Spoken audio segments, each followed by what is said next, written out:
Okay, folks, so we're going to continue working on artwork for the book here that we've been creating, Spelljammer, Combat and Exploration. So I'm going to check my signal here real quick with my intro spiel, and then we'll have a little while to get some work done. So give me a hot second here, check my signal, make sure I'm coming through loud and clear, blah, blah, blah, blah, blah. Check my signal, make sure I'm coming through loud and clear. Yeah, that sounds pretty good. Okay, cool.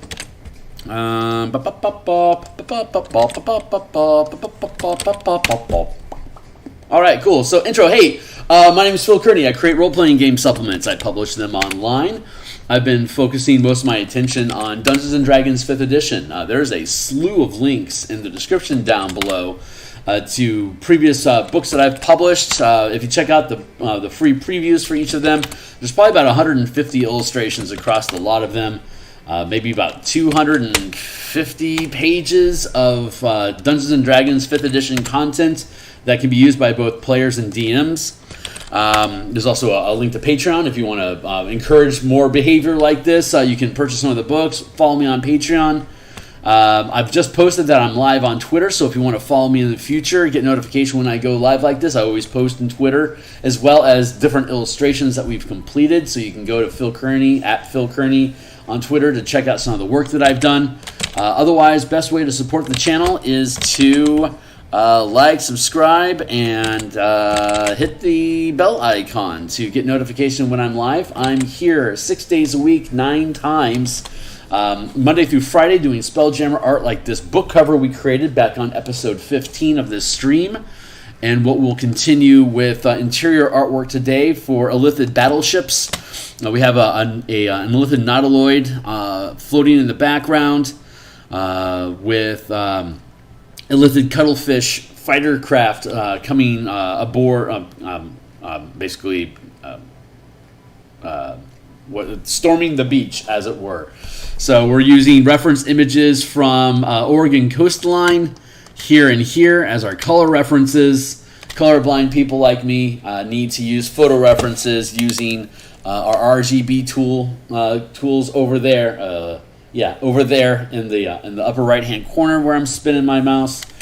And you can see here that as I select different colors, it causes the RGB over here to change. So I can work in light and dark values, like 0 equals black, 10 equals white, or on the RGB scale, it goes from 0. It goes from 000 for black and 255, 255, 255 for white. Basically on a scale of 1 to 10, every 25.5. Is that right? Every 25.5 ticks of the color spectrum moves us 10% closer from black to white, or back again. So we use value to determine composition. And we just use color references via the eyedropper color picking tool to select what colors we'll use. So I'm here Monday through Friday doing Spelljammer art like this. Tuesday at lunchtime, I do mechanical development for 5th edition products. Right now, for the past year, we've been developing and playtesting the martial power system and alternate magic system for martial classes that full casters don't have access to. And let's see, Monday and Thursday we do Eberron adventure art, whether it's cartography, creature tokens, or object illustrations for what's in the adventure.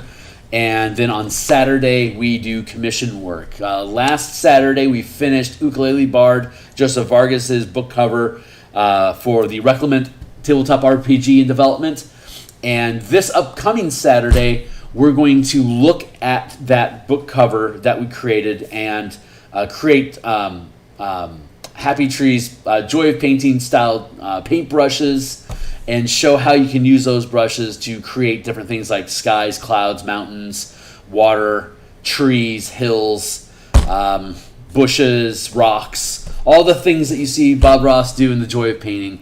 We can reproduce using digital tools, digital paintbrushes, and again using a color picking tool to do it. So if you want to see that work, I just posted it yesterday on Twitter at Phil Kearney.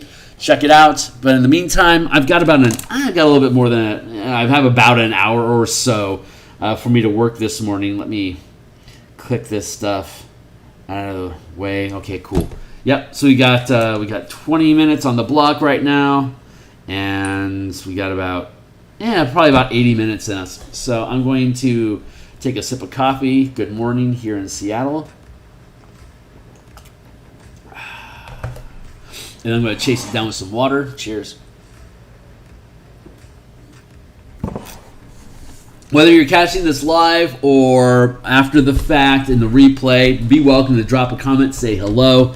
We've been picking up a lot of followers lately. I'm so thrilled that people are really resonating with the Bob Ross work that I've been doing. We're up to 190 subscribers. That's about 7 over last week, so I'm accumulating about 1 a day. So I really appreciate folks taking interest. The more people we accumulate, the more likely I'm able to do this more often, more specialized, have more engagement, produce more stuff, which is my greatest dream, to be able to do this full time and support my family while I do it. So let's see, water, sky. I think I'm gonna smudge around with the sky a little bit more. I think I can afford to drop some blues. Yeah, we can afford to drop some blues up in here. This is the cloud brush tool that we created. And you'll see here I'm just doing little circles, little Bob Ross circles here to blend this color into the sky. This page here, if we get rid of the references for a moment, we were talking about this yesterday, so you can check that out. But we were talking about landing ships on different types of terrain, whether it's solid terrain or liquid. Solid being, of course, like ground or the surface of an object, like the deck of a ship, while liquid is generally water, but doesn't necessarily have to be. Depending on what type of a ship it is, depends on whether it's capable of landing on land or water. And if it's not designed to do so, it generally causes trouble for the crew and the ship itself. Like you can read here. I'll let you zoom in, and you can pause here if you want. So you can refer to this table over here. Here's our vessels that are listed in the ship, as well as the Spelljammer's Adventures in Space. And then here are the fighter craft that we created specifically from this product. These fighter craft, if you're familiar with D&D and Descent into Avernus, specifically, you can check this out and pause here if you want to read the content about liquid. So you have solid and liquid terrains for fighter craft, and then you have solid and liquid terrains for vessels. Vessels, of course, if you've been around, vessels are ships that are 50 feet and larger, larger than 50 feet, while craft are ships that are up to 50 feet in size. Generally from 10 to 50 feet is craft, while anything more than 50 feet to 500 feet is a vessel. And if you have a ship that's larger than 500 feet in size, then you would basically use a series of spelljamming helms to make sure that ship can go. There's major helms and there's minor helms. Major helms can make things go up to 50 feet in size and can sustain an air envelope for basically a day. And the vessels are able to, again, sustain, are able to empower ships up to 500 feet in size and can sustain an air envelope for up to 100 days. So there's a sizable difference in capability between a minor helm and a major helm. But major helms only cost 500 gold, and like you could put together, like you could toss it onto like a 30 gold piece rowboat, and I think rowboats are more like 4 or 5 gold, and they're like 15 feet long. So you could put a minor helm on a rowboat and fly to the moon. The moon's a minor helm can travel up to 1 million miles per day, so you could get to the moon and back in one day and not have to worry about running out of air. Meanwhile, you could fly to Jupiter in a spelljamming vessel over the course of like maybe I think a week. I think Jupiter's only 600 million miles away. I could be wrong, but I believe that's true. Someone could fact check me on that. How far away is Jupiter from Earth? Divide that by 100 million miles, and that's how many days it takes to get there using a major helm. So you want a major helm. They're 5,000 gold plus the cost of a ship is like at least 1,000 gold for every 5 feet of ship that you build. So they are incredibly spelljamming vessels are really expensive to create. So yeah, I'm almost done blending this in. I'm going to drop the strength of this smudge brush so I can just blend this in a little bit better. I can tell I'm talking about mechanics because I'm sitting here just mashing on pixels and not really focusing on the art there. So I haven't perfected talking game mechanics while drawing at the same time. Not quite yet. I'm getting there. We'll get there together. So I hope everyone's doing well this morning. But yeah, so terrain vessels, that's the difference between a vessel and a craft is size, right? And so, but they work the same. Solid terrain, if you're not designed to do it and you land, then basically your ship's going to topple over sideways, which causes everything on board to get thrown around, and which we call scuttling. It's like minor falling damage for being tossed around inside of your ship. If it is designed to land but doesn't have an actual movement speed, then you can land, but you can't go anywhere unless you take flight again. If it has then anything that has a land speed is 50 feet is the land speed, and the ship can land on solid terrain and has a movement speed of 50 feet while doing so, using the standard rules of movement as detailed in the player's handbook, which of course you can use as a pilot. You can use an object interaction to make the ship go 50 feet. And then you can use your standard action to dash another 50 feet. And then everyone on board your ship can, attack and do stuff. So what are we illustrating here? This is the cuttlefish. These are cuttlefish, which we have here in reference. We went over this yesterday. Cuttlefish are 20 foot by 20 foot, basically gargantuan size, living, animated or awakened ships.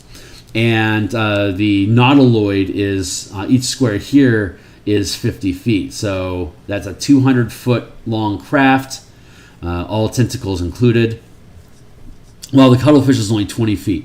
This is the literal size. We broke this down yesterday. You saw us hash this out. This is the literal size of a cuttlefish in comparison to the size of its nautiloid. One may very well just say that a cuttlefish is a baby nautiloid going into combat.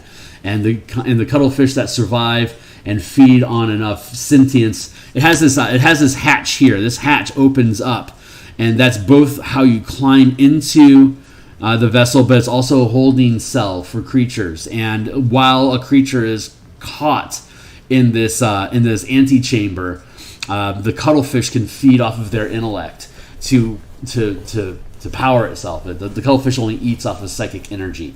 So you have to have slaves aboard a nautiloid ship to be able to keep the whole ship going, and you have to have long-term. The cuttlefish can feed off of the nautiloid, but if it has sentient captives inside, it can slowly feed off of them until they become zombies, in which case they become compliant slaves that they can easily sell off if they wish, or just continue to feed on them, or create a new Illithid master if necessary to help increase population. So one of the things I would like to do once this book publishes is to create a supplement for Neogi, for Illithid, for mecha fighter craft, or basically giant scale Warforged that you'd be able to use both in Spelljammer as well as in a war setting, mass combat setting for Eberron adventures. I'm a huge Warforged nut. I love Warforged. Super cool. I'm just a mecha fan in general. We were looking at Robotech yesterday and the size of mecha in the Robotech world, and they fit right in with the scale of fighter craft up to 50 feet in size. Veritech fighters, if I'm not mistaken, Veritech fighters are just under 50 feet in size, close enough to call them fighter craft, transformable fighter craft that can obviously fly good. So if you were to have a Veritech fighter in your D&D or Star Wars D20 game, or in Starfinder, then you would be able to hook a major helm to it so that it could fly interplanetary without having to worry about running out of air.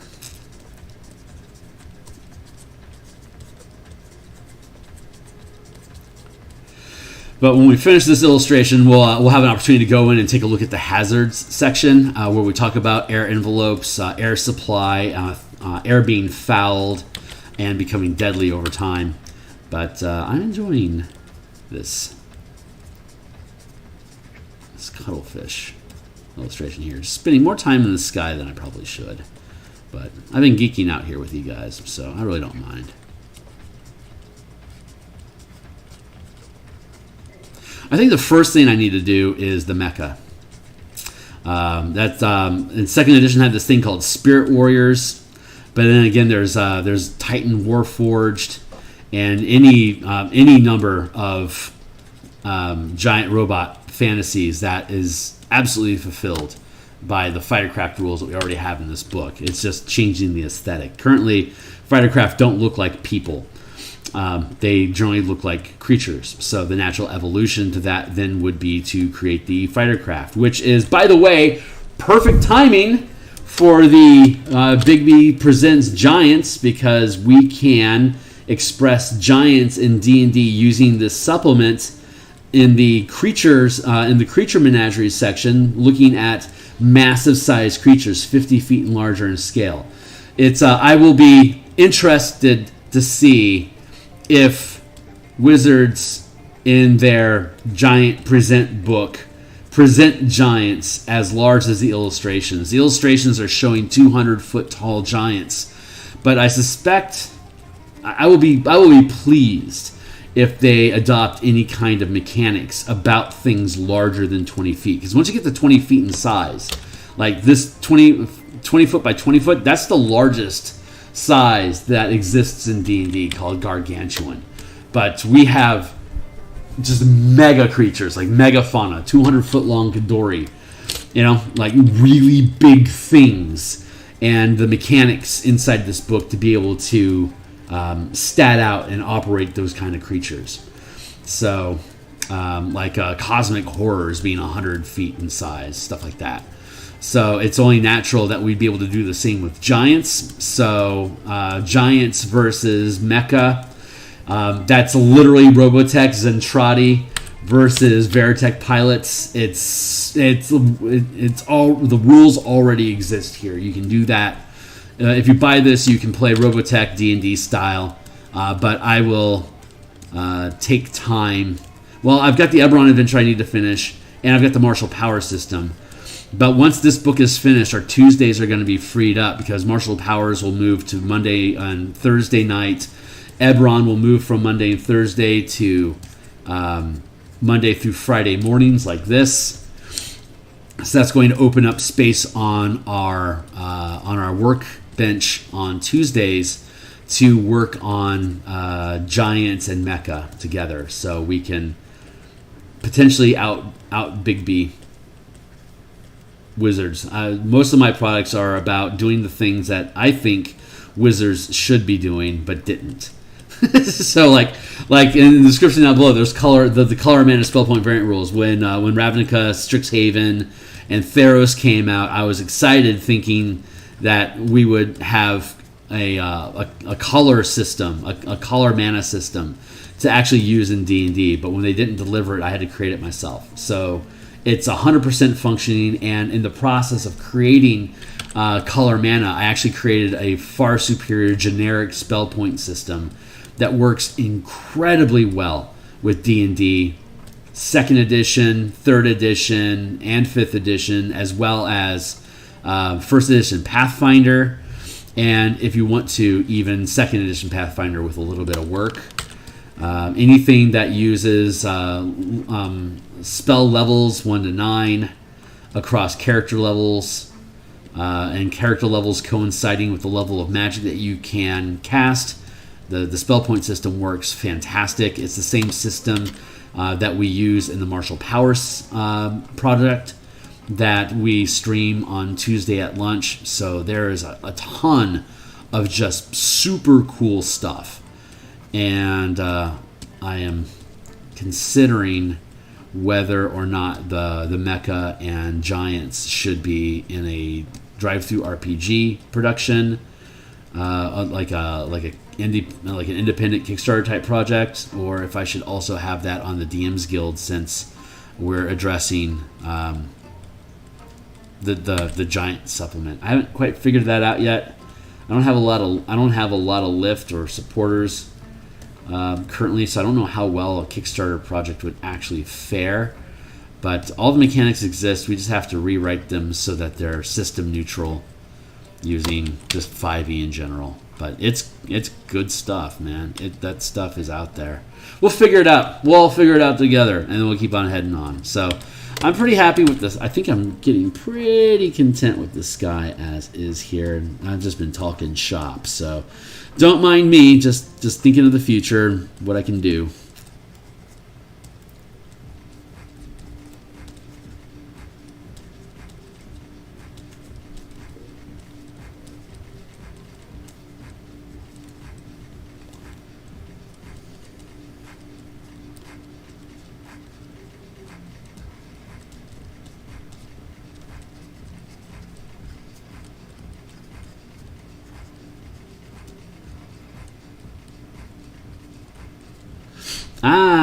That's actually looking really good. I'm very happy with this. Happy little clouds blending into the larger world around us.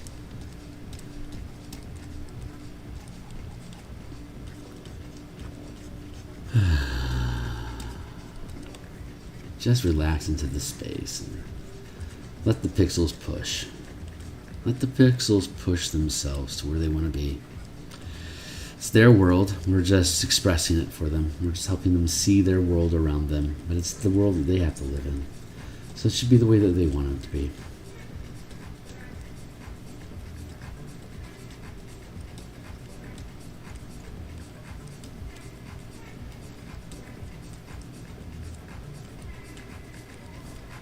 There we go.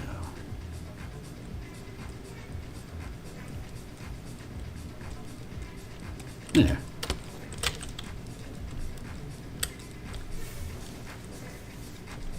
Gotta make it look like fluffage, not paint strokes. It's not the type of painting that we do.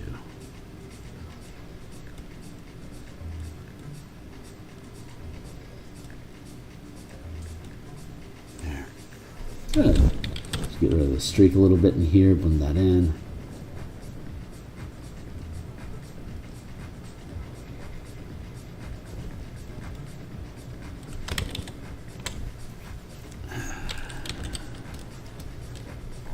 There we go. And then our water, we can blend that in. I'm holding down my shift key and wibbling back and forth. It creates straight vertical lines, which are really good for the precursors to waves. See, I can hold down the shift key and just push.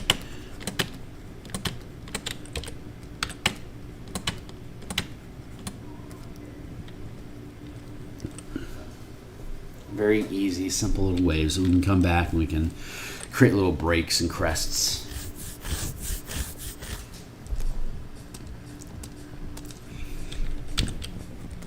Here's our slick water beach.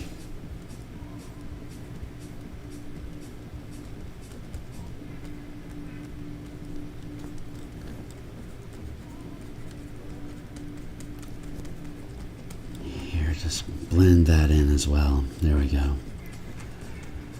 Just smooth that in. Nothing to it. Just the same blending that we do for the cloud at a low strength. So it just eases the pixels together in a smooth wash. There you go. Yeah, that's wonderful. We have this line art here that we're eventually going to have the opportunity to just disintegrate.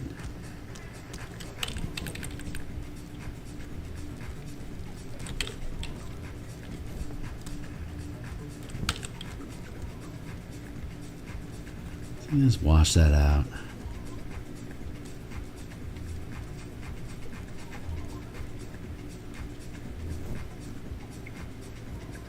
Just let that Let those waves kiss the beach.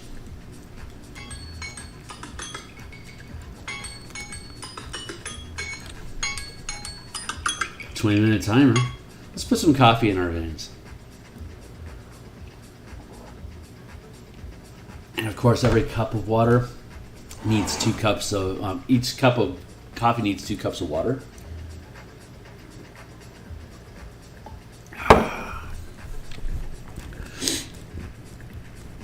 So we're going to put the beach underneath the water. I think that's probably the best way to go about that. Now we can further smooth the line art into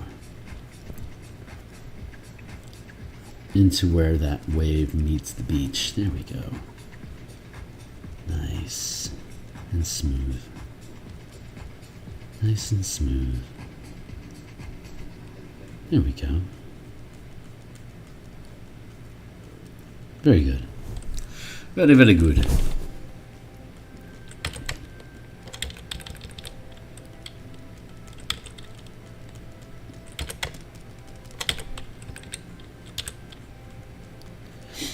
Put a little shock of white in there. Let's check out our references here. Let's see what our water looks like. There we go. Nice little dark patch like that.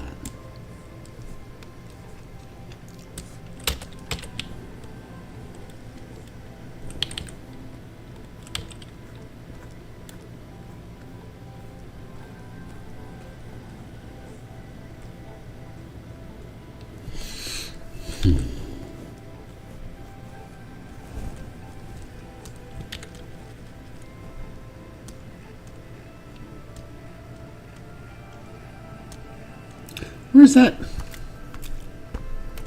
coming from? There it is.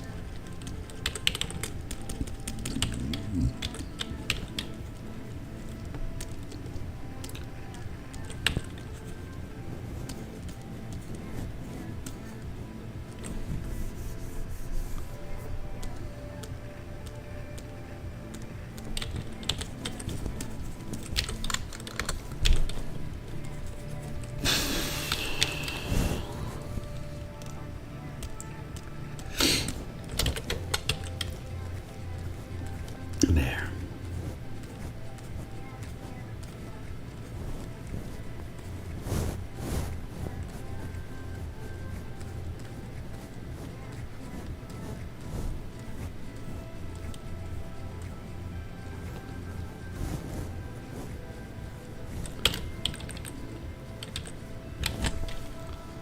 I'm going to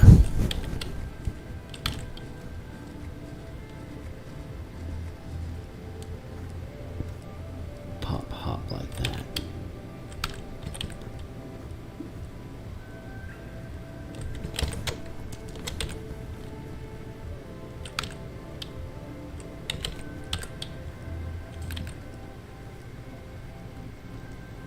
And blend across there.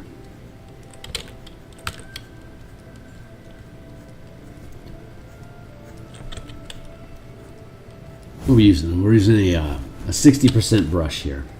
So this is 60% strength, meaning 60% of the pixel information at any given moment that's being touched by this brush and I pull gets dragged along with it like that. Like just like that. You can see how it drags. You can see this little stutter effect here. That's called an artifact, which is when the language, the brush language of the digital tools are apparent in the work that you're doing. If that makes any sense, like you can tell it's a pixel brush because of that unnatural patterning. That's not part of the image. That's just the brush in the image. So it's not. It's like when actors laugh. And break characters and laugh, like Carol Burnett, for instance. If you've ever seen the Carol Burnett show, it's famous for them all trying to get each other to break character and laugh at each other's jokes. So it's actually a lot of fun. Half the fun of the Carol Burnett show is just watching them fuck with each other. It's if you haven't seen it, it's worth your time. Saturday Night Live has a little bit of that, but they take themselves a little more seriously.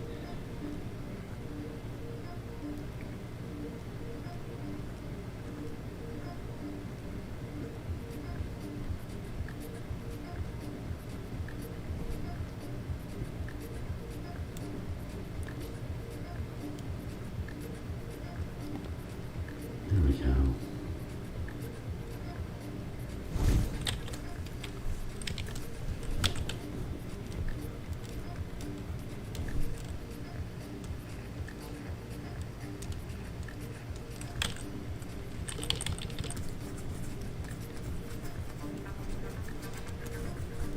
Blend that in and push it into the sea.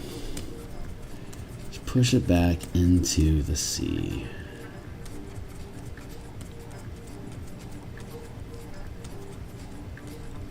And this is the border, the boundaries of the illustration that we set. Everyone needs boundaries. To be able to respect each other's space, we have to be able to respect where you begin, others end.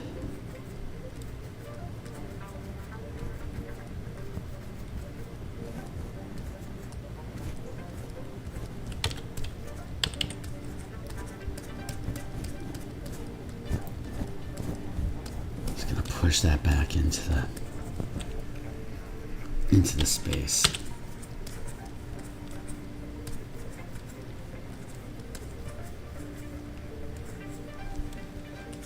Your monitor screen is the sneeze guard into alternate realities. It's what keeps me from infecting this world with me. Occasionally I get little specks on my screen that I have to clean up. Am I sharing too much? My apologies if I am. But I'm also only this far away from the edge of my screen. Like I am. This is a 32-inch monitor, and I'm blind as hell. One of the collateral effects of not having any cones, aside from the obvious of not having color vision, cones actually help control resolution of image as well. So when I look at something far away, I can't properly zoom in on it to get more detail out of what it is I'm looking at. Like paying attention to something provides no additional information to me than just casually glancing at it or not even paying attention to it at all. So if I want to get more detail out of something, I have to physically move closer to it. I can't just think about it and my eye zooms into it. I don't have that tool. So as a result, I sit really, really close to my monitor. You'll see me leaning in when I'm over focusing on something. So one of my efforts here as I illustrate is to become more diffused, to diffuse my attention so that I don't have to lean in or hyper focus on anything specifically. Just trust my 30 years of art experience is going to allow me to make the correct motion, to produce the right look, feel, tone, to properly illustrate without me having to micromanage everything that goes into it, because I just can't see the level of detail necessary to be so controlling over what the image actually is. I mean, I don't even see color, for God's sake. Yeah, I'm coloring. I'm painting in color anyway. There was an episode of Bob Ross, Joy of Painting, where he was addressing a fan asking, "I don't see color. What can I do? How do I paint like you do?" And I saw that episode when I was 8 years old. I was sitting in the family room listening to Joy of Painting on Saturday morning, waiting for the Dungeons and Dragons cartoon to come on. And I would listen to Bob Ross every morning from age 5 till 8. My Saturday morning cartoon started with Bob Ross. And I saw that episode live. Not live, but like the first time it ran. And so the fans, like, "I don't see color. How can I paint like you?" And God bless Bob. He did the best he could. he created a painting using just black and white, just gray tone, of course. But I immediately understood, as an 8-year-old, I immediately understood what the guy was asking is, I don't see color. How am I supposed to mix colors? I can't actually produce a green forest if I can't tell what colors I'm actually painting with. It may end up some sort of puce colored forest. I would have no idea. And I can't hold myself accountable to it because there's no way to, when I'm just blending color on a palette, on a physical paint palette, it's literally impossible to tell what's being mixed. And that was such a crushing disappointment for me. I think that was probably one of the first times I really had to look at, like, I've been functioning for years, obviously, as a kid, but I never really dealt with the gravity of, what's my future losing? And that was really, it's an interesting experience to be able to know exactly when you realize you can't achieve your dreams. And as an 8-year-old kid, that's kind of rough. It certainly dowered my day. But when Photoshop happened and Wacom Tablet occurred, that technology opened the door for us colorblind people to finally have that answer that we've craved forever, to be on, to actually kind of be on, to have the crutches, the tools available to help us be able to stand and be on equal footing as painters in color. And as my education in art continued, I learned that most concept artists and industry designers struggle with contrast, and that's all I have. Colorblind people have actually a very a great gift in that we don't worry about the color creating any illusions to us that there's contrast where none actually exists. The colors can't lie to us about how much contrast actually exists on the page. So if we understand the rules of composition and light and design, we can actually lean into our high contrast perception to be able to create good patterns of like light, dark, light, dark, light, dark, light. So you have this striation patterning of light, dark, light, dark, light, dark, light, dark to make each object stand out on its own and its own merit. And color can trick you out of that. I understand that color can trick you out of knowing what it is exactly that you're working on. So one of the reasons why I wanted to stream like this is, although I don't really expect to run across anyone in these circumstances, it would be a joy to me to help folks that can't see color, that want to be painters and illustrators, to learn, if they haven't figured it out for themselves, for me to help shepherd them to discover how they can use these tools the same as I do to be able to create the effects that they want, like I did. So if you know anyone that's colorblind and they're artists, or they're afraid that they can't be artists because of their own visual limitations, please send them this way. I want to help. All I want to do is help.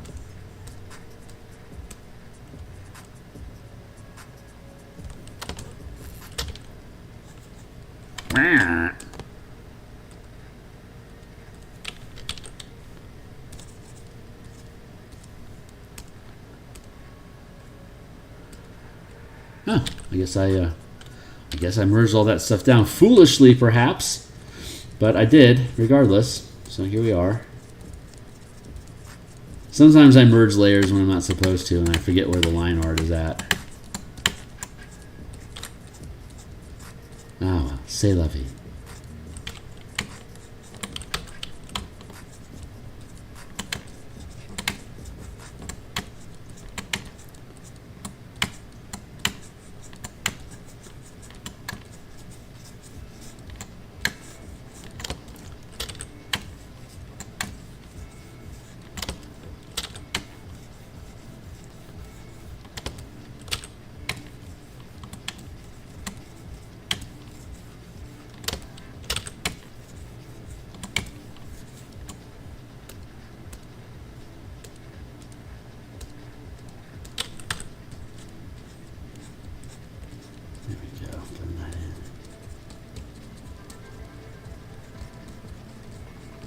Back to blending in the sky, folks. Well, we zoomed in. I mean, we don't need to be this close.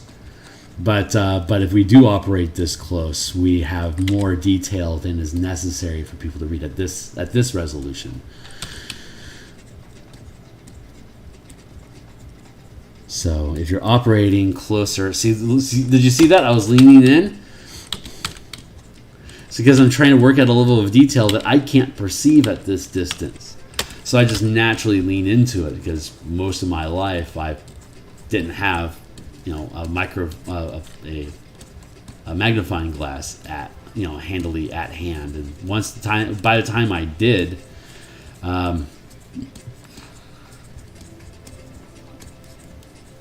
well, cell phones certainly made life a lot easier because I can just turn on the camera and zoom in on that. So now I can see, overhead menus and stuff like that at restaurants. I can't drive. My vision's limited to 200 over 20. So I can only see about a tenth the range of what somebody with good vision is capable of doing. But it can't be corrected. It's not like my lens is misaligned. Again, I just lack the resolution, the ability to increase the resolution of things that I can see. So I can't just zoom in on a street sign. As we approach it, I have to wait for that sign to be close enough for me to read it, and by the time I can, I'm already underneath it, and I have a split second to read the sign before it disappears, which makes me not safe on the road. I can't tell if something dangerous is happening before I'm already in the thick of it, so it's just not safe for me to have a driver's license. I mean, I could drive, but I'd kill you. And I don't want that liability, and I don't think anyone wants to lose a loved one. So it's best that I just stay in mass transit, which is why I live in Seattle, because it has really good mass transportation. Arguably, I could live in Chicago or New York. It'd probably be better for me, but the Pacific Northwest is gorgeous. My gal wanted to move up here from Phoenix. I lived in Phoenix. I'm completely sunblind, and I lived in Phoenix, for God's sake. Talk about challenging yourself. My whole life has just been a giant sequence of, here, hold my beer. Another good reason for me not to be driving.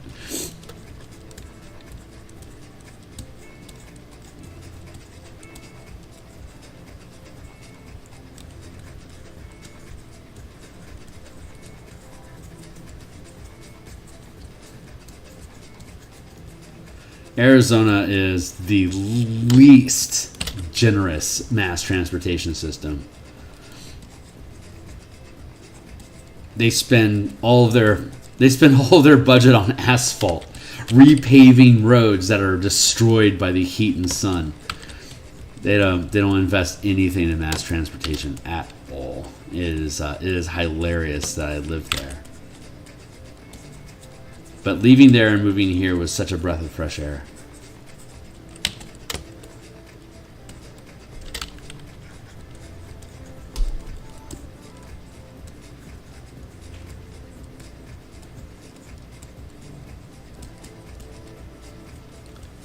There we go. God, that looks great.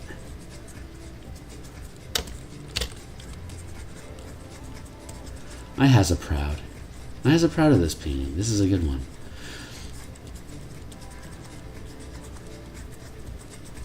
And I like how most of these illustrations are small, like 1/8 they're small. Well, this one's like a sixth of a page. What is that? 1, 2, 3, 4. Yeah, that's about a fifth of a page. Small. No intense demands of detail. Keeping it light and fresh. Feels good. Hey, how about that? Another timer. Where are we at? It's only 7:13. God, time is moving so well for me right now.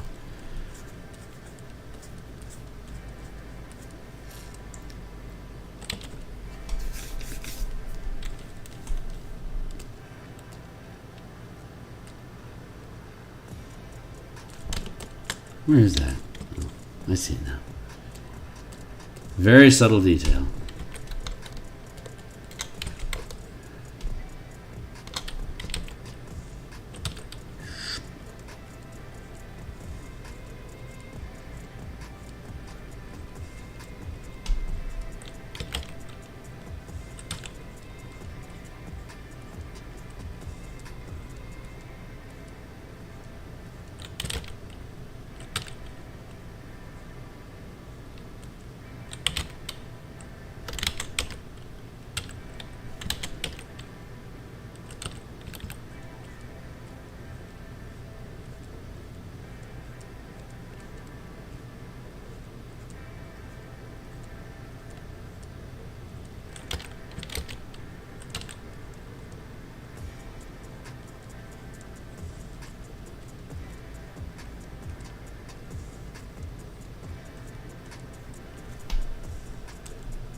Just blend this.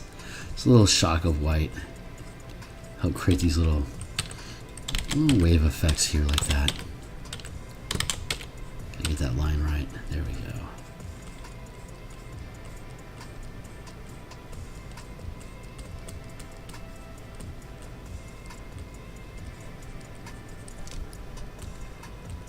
Oh, really?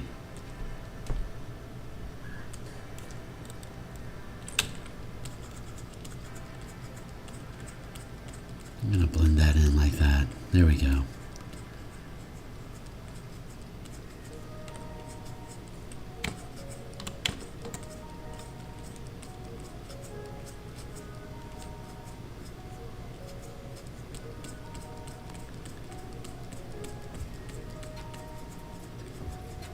There we go.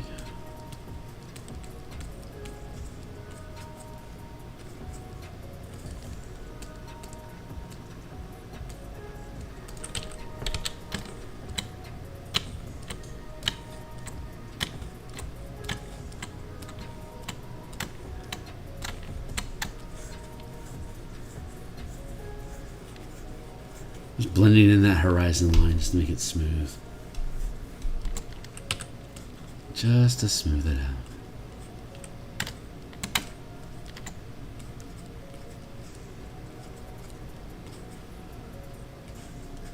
There we go. That feels really nice.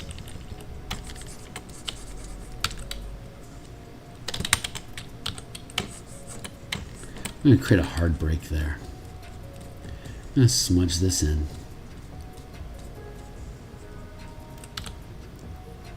We'll do a hard break. Just cut that through.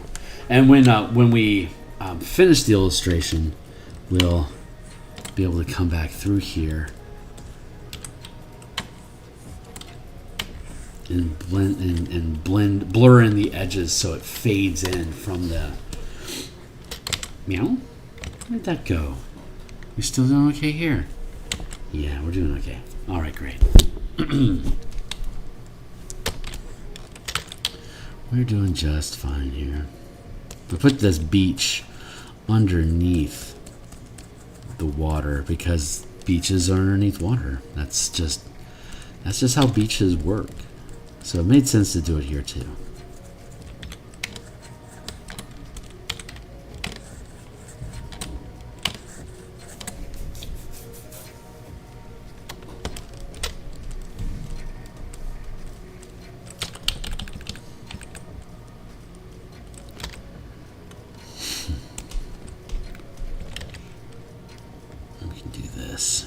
that splash out there like that.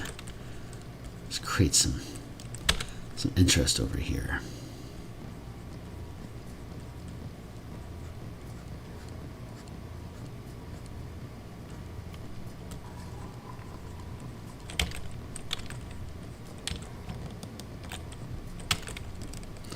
Cut through that. There we go. There we go. Just like that. Just smooth that out.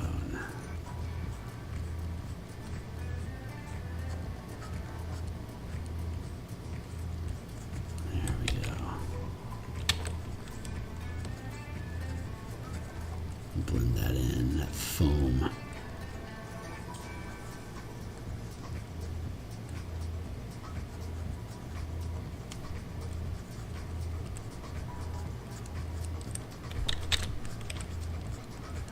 I'm using a higher intensity. I took my strength up to 80. No, what was that? Yeah, 80.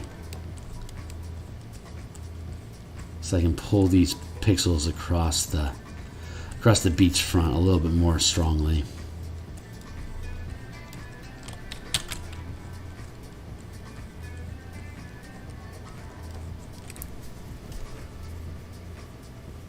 There we go. So we'll grab a bump of this. Chisel that in underneath the cresting white chop.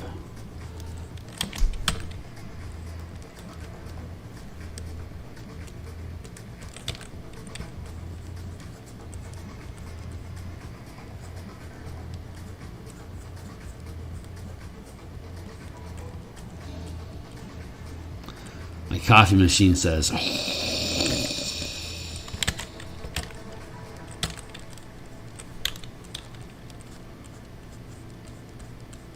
there we go.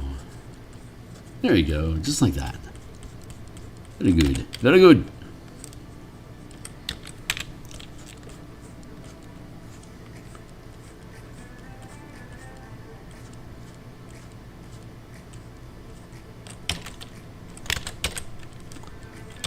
Just gotta get that angle lined up proper. It's a good thing I have an erase tool, a back button. The old Control Z take back, because my aim is horrible. I can't target a line to save my life.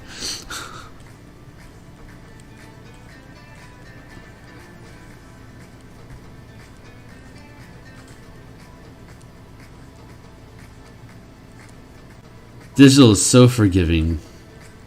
It allows you to make as many mistakes as you want. You can always just do it again.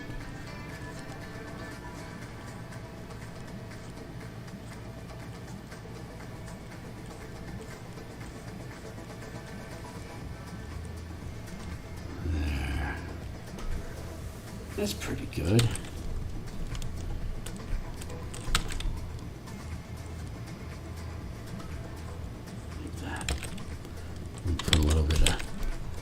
A little depth of color in there, just like that. Let's get that swell going.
Let's do that.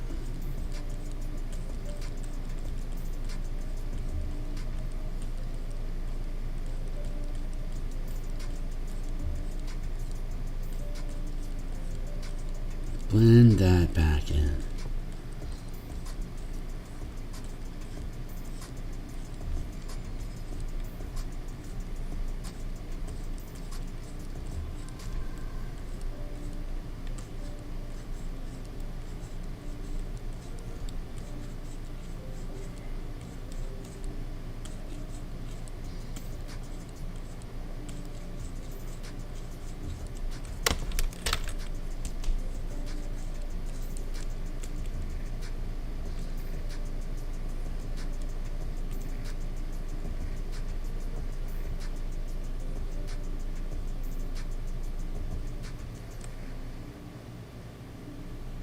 Come on, dude.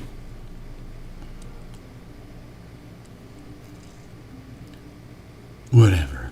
Had to fix that up.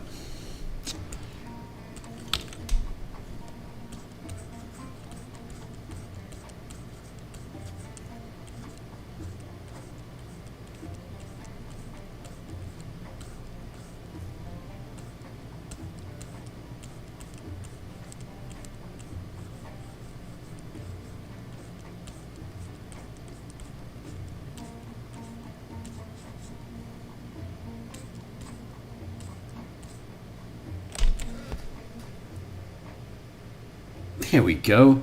That should do okay. Let's blend that. Leaning in again. Come on, Kearney. There we go. Just going to blend that in like that.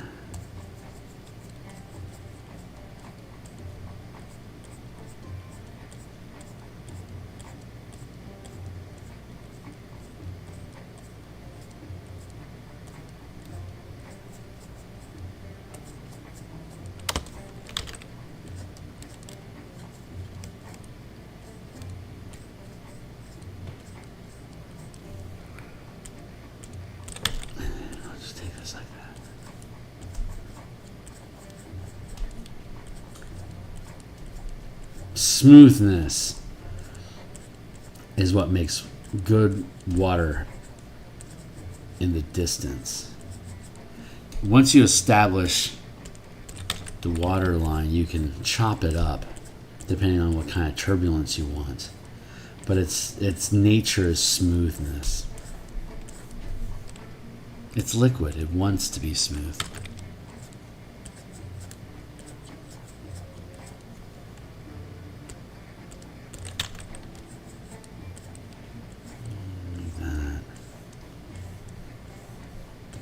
There we go.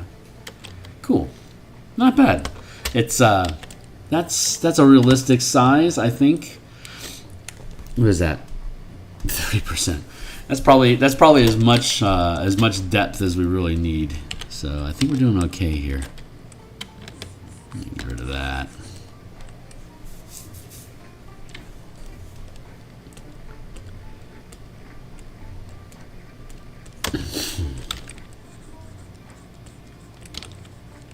Take a moment here to cut into this.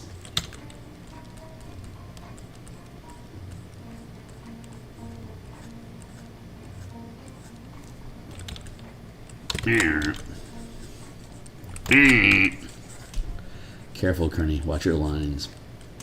Check your corners. Check those corners. 8 pawns gone, man. pawn is gone.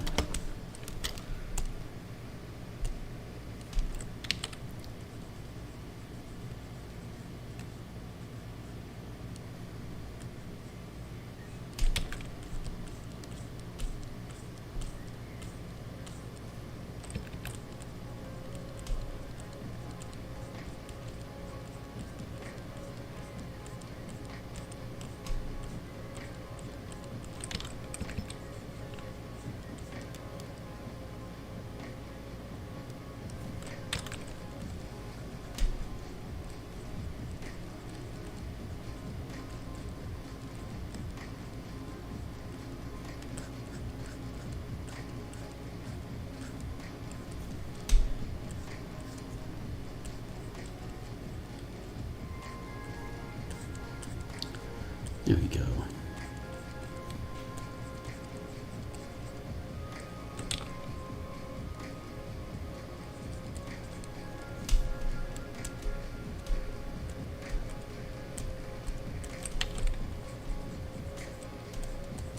Let's get rid of that. We don't need that now. There we go. Arr! That's an eraser tool, Kearney. There you go.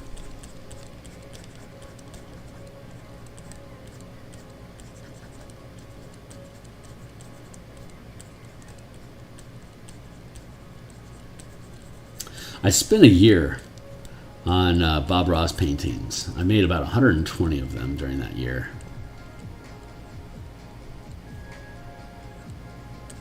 I don't really find after 100 some odd, you don't really, like, my original thought was I'll do all of them if I have to, but after about 100 or so I kind of got it. So then I stopped following his work. I stopped doing paint-alongs. I got it. And then the goal was to get my environments strong so that my paintings overall would look better. And my environments, my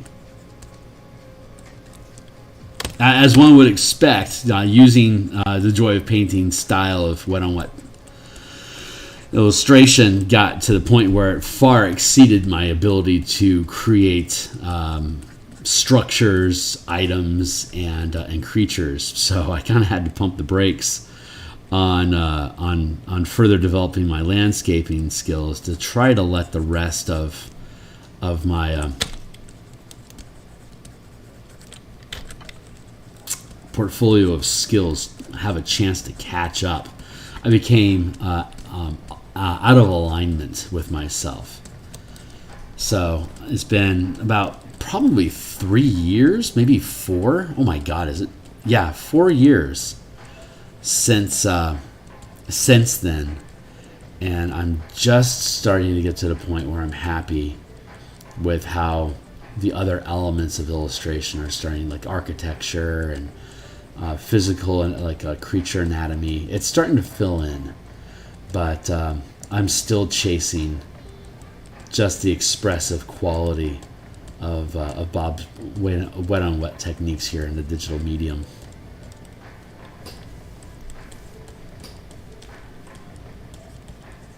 I love this song.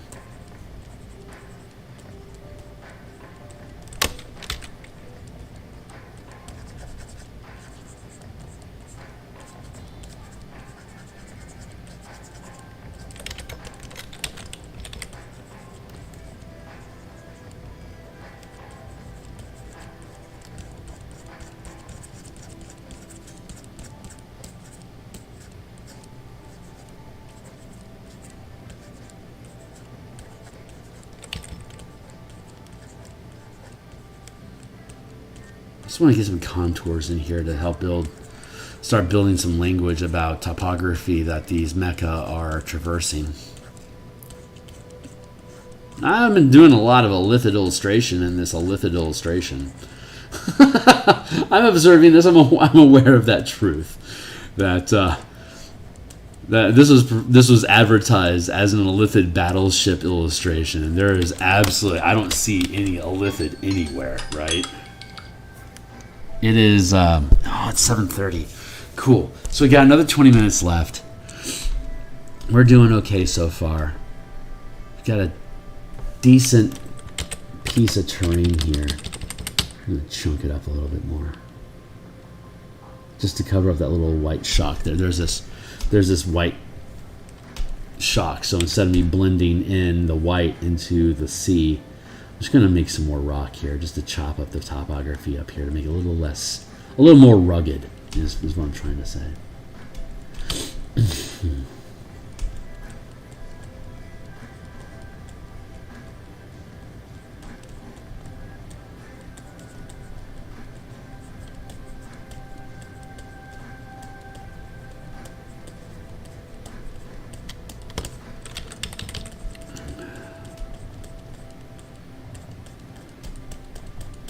just going to push that off the page. Don't have to worry about it. Don't have to think about it. I like this faded lighter area as a sort of spotlight on a staged area where we can put a little bit of story into our picture here. So that feels really good, just like that.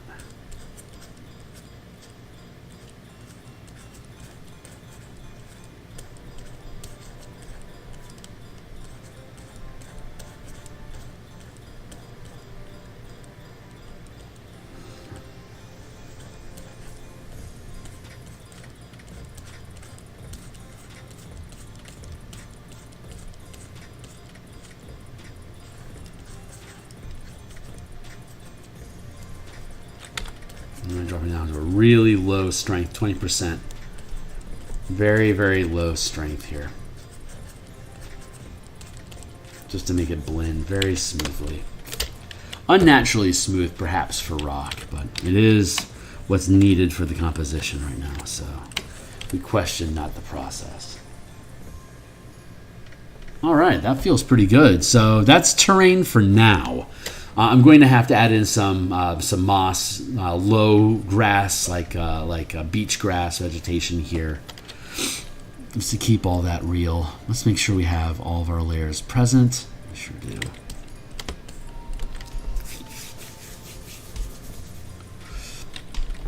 Actually,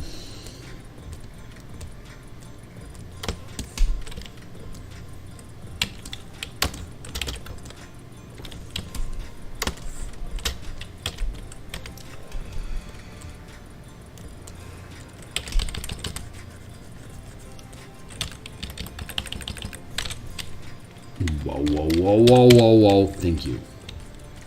I'm going to darken that up.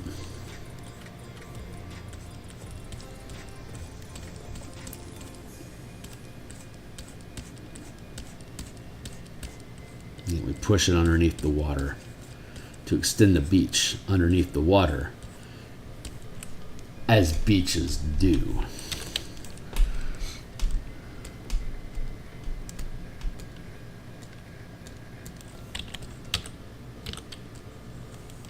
Let's get rid of that.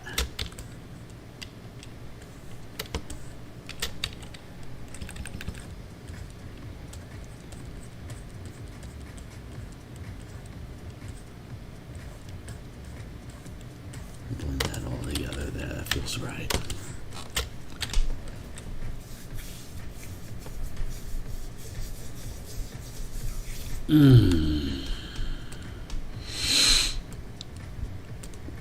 All right, Nautiloid in the background.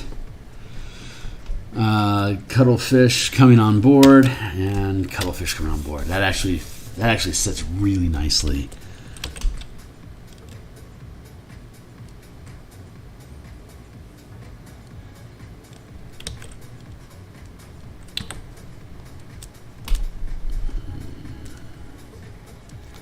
Let's tilt that a touch.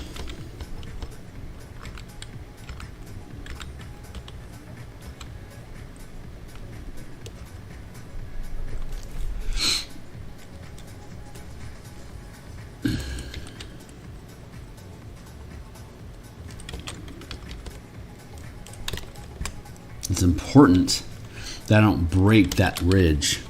This ridge here is the only thing that's keeping, see, like this, these are horribly out of proportion. But if I have this cuttlefish on a lower elevation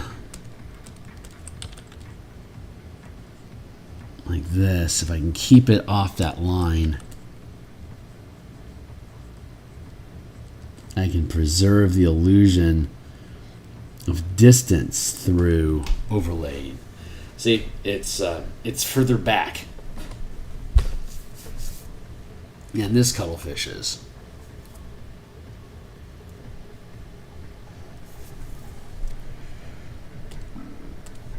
I feel like I want to pull this one a little bit more forward.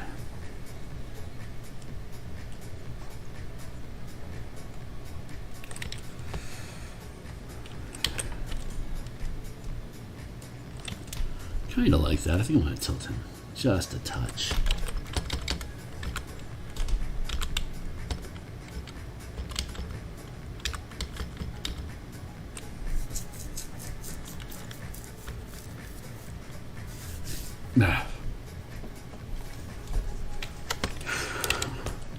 There we go.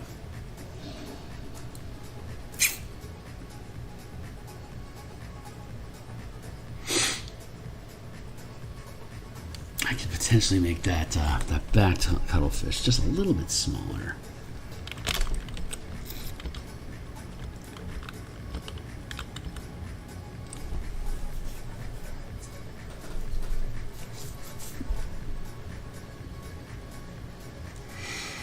I like it breaking the horizon there.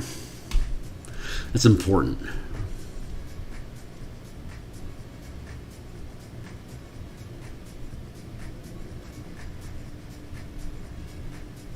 Okay, so let's do this, this, and this. Let's take all of these and just push them up just a touch. There we go. Good. All right, now we can confidently move away from that. And let's get down into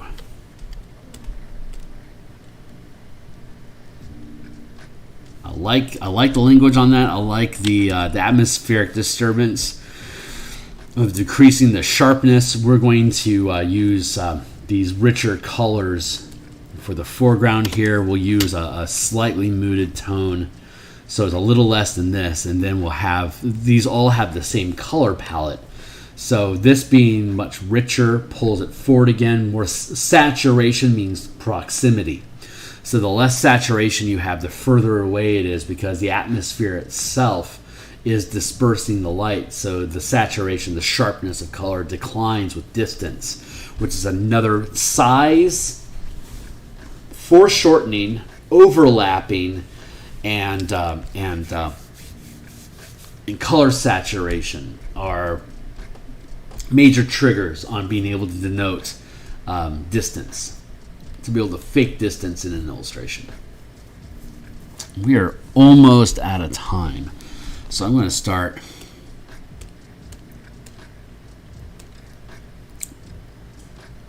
I'm going to take this and drop the opacity on that quite a bit. We'll go back to our I got something off in my neck shoulder area. Maybe this too is part of the dream that I am dreaming. Yeah. So let's take a sip of coffee. I will chase it with two.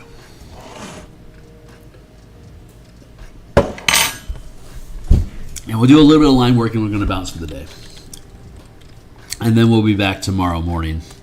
And we'll be back tomorrow night too. So tomorrow we've got two sessions. We have the morning where we'll continue this illustration, like this illustration right here.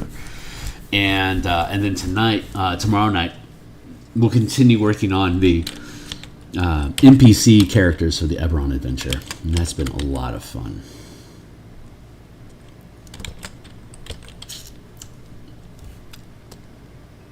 Oh, interesting. All right.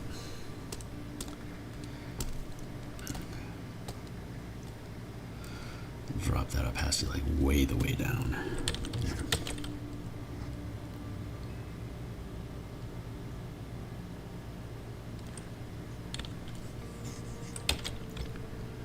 Yeah, what does this button do? Is that what I want to do? Nah. We'll do the old hard-fashioned way. Let's go down to 3, 2.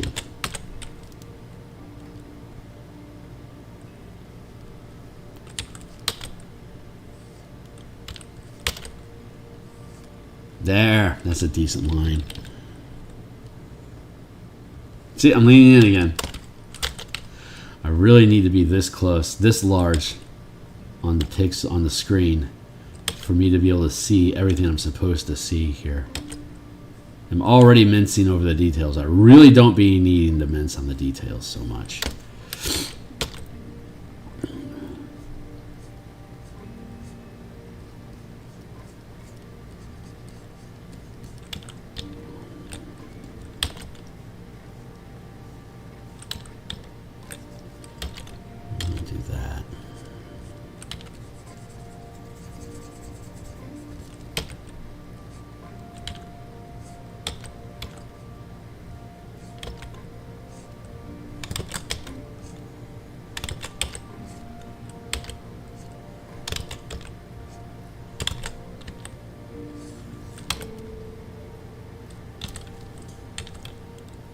Synchronize your lies.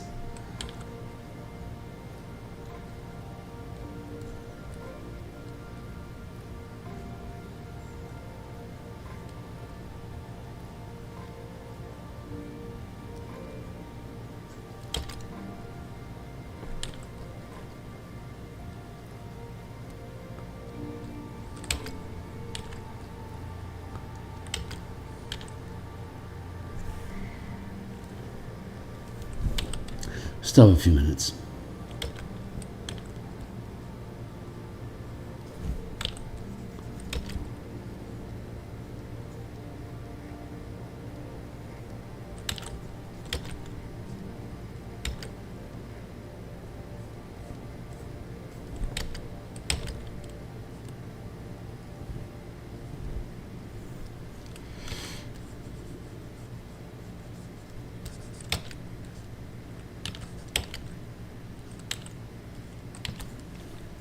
Yeah, that angle feels pretty good.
Snailish.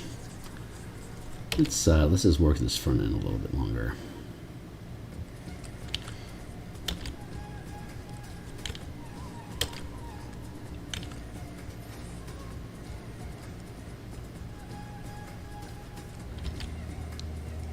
Yeah, angle's bad. I know I shouldn't fret over it so much because it's so small in the picture, but it's the integrity.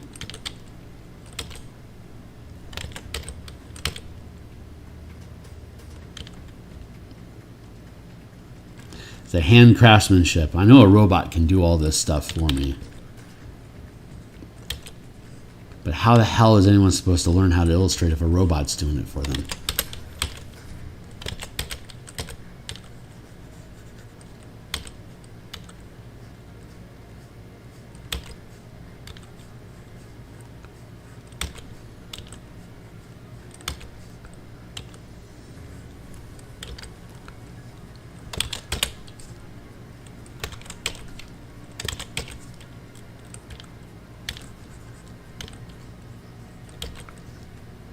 Ooh. That's not bad.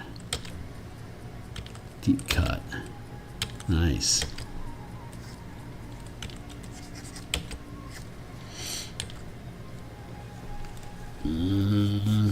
That is not resonating.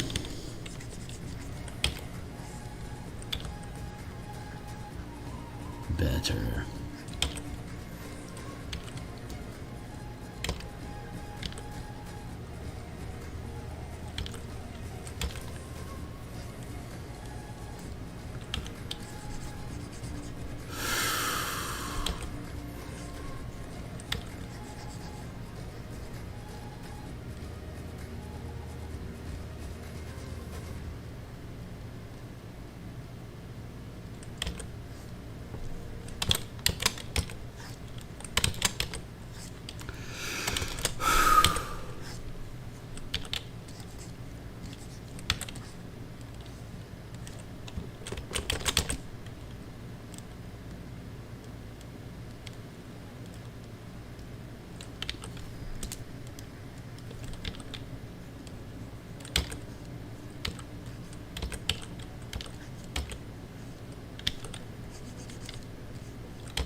Mm-mm.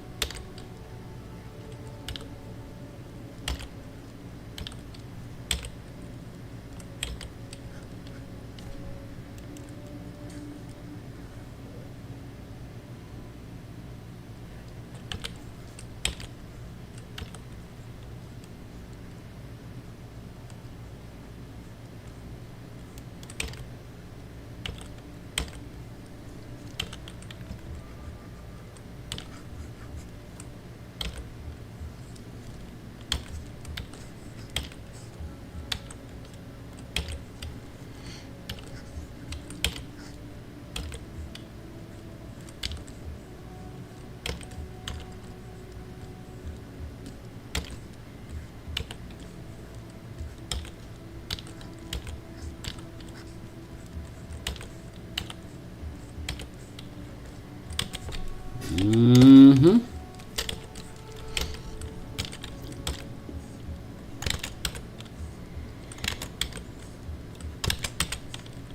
There we go.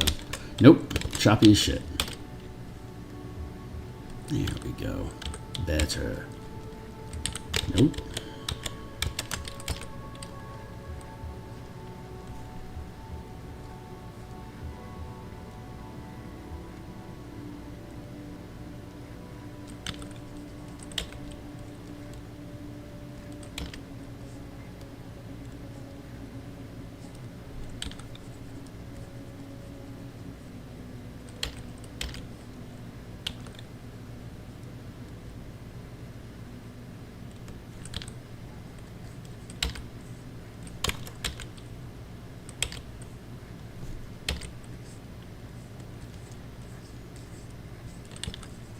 Something like that. A circle. Some sort of circle. Let's add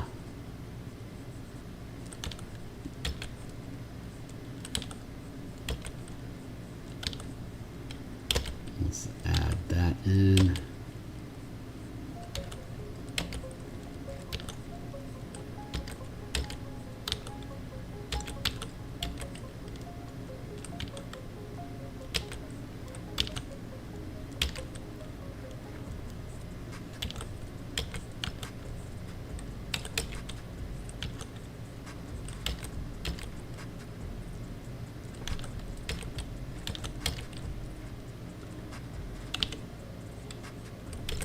This is technically just a touch above horizon line, so it should curve. The curve needs to be like this when it's above the horizon line, and it's like this when it's below the horizon line. Hey, shut up. Thank you. Thank you, Alarm. You're wonderful. I don't mean to bite at you like that.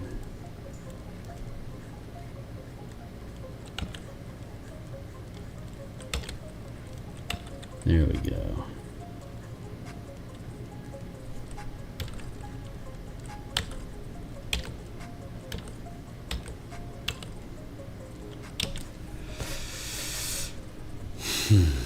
This is going to turn out a-okay.